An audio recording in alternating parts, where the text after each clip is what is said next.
was quite a bit to some of the classics of science fiction and fantasy from the 80s, the decade it's set in. Tell me a little bit about your relationship to that popular culture as somebody who Me? probably watching it during that time, and then Yeah. and then how much exposure did you have to it? Did they put you through a research phase where they hand you a stack of DVDs, or? It's really nice having like these, you know, like Winona and David and Matthew Modine to kind of help me transform into the 80s, because I was just like, why don't we just call Will on the phone? Like, what is so hard about it? And you know, everybody's like, no, Millie, we don't have phones.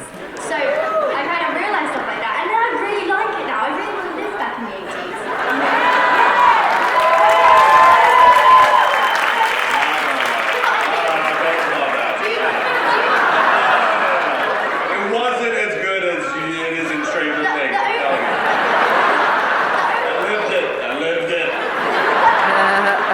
If you got lost on the way to somebody's house, you had to find a payphone and call them. Yeah, you actually have to show up on time to places too.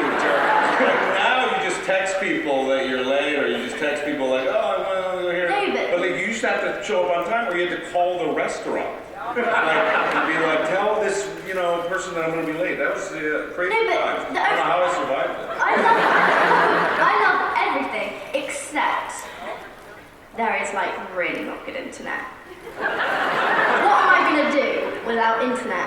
I can't go on Snapchat, I can't go on Instagram. What is happening?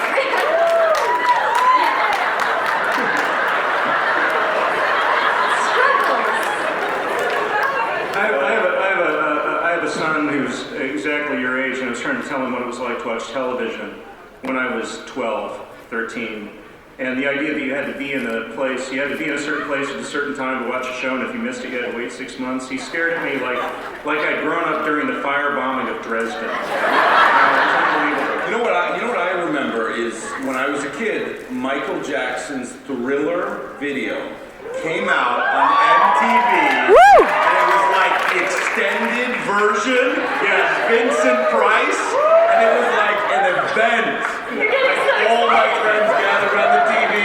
We waited for like, you know, an hour, and then it came on, and it blew my mind.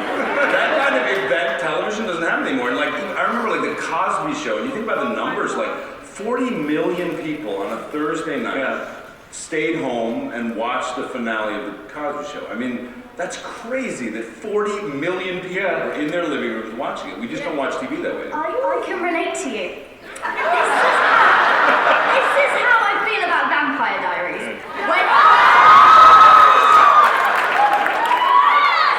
You love Vampire Diaries? God, don't even Oh my start. God! I didn't know that. You're buddies with Paul, right? No. Oh yeah. He's gonna be in Atlanta when the shooting. Oh my. Uh-oh. That's awesome. Invite back in Atlanta.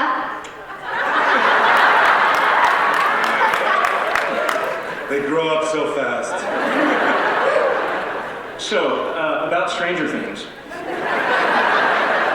When you shoot, We're the Vampire Diaries. Super dorky. I mean, it doesn't look the way it does in the actual show. In the show, it's amazing and beautiful, and it's got all these things. But on the actual set, it's really silly. Like, there's a bunch of purple, like, piping that looks really fake, and it pulsates too. So it sounds like you're in a bad haunted house. Like, it kind of goes like,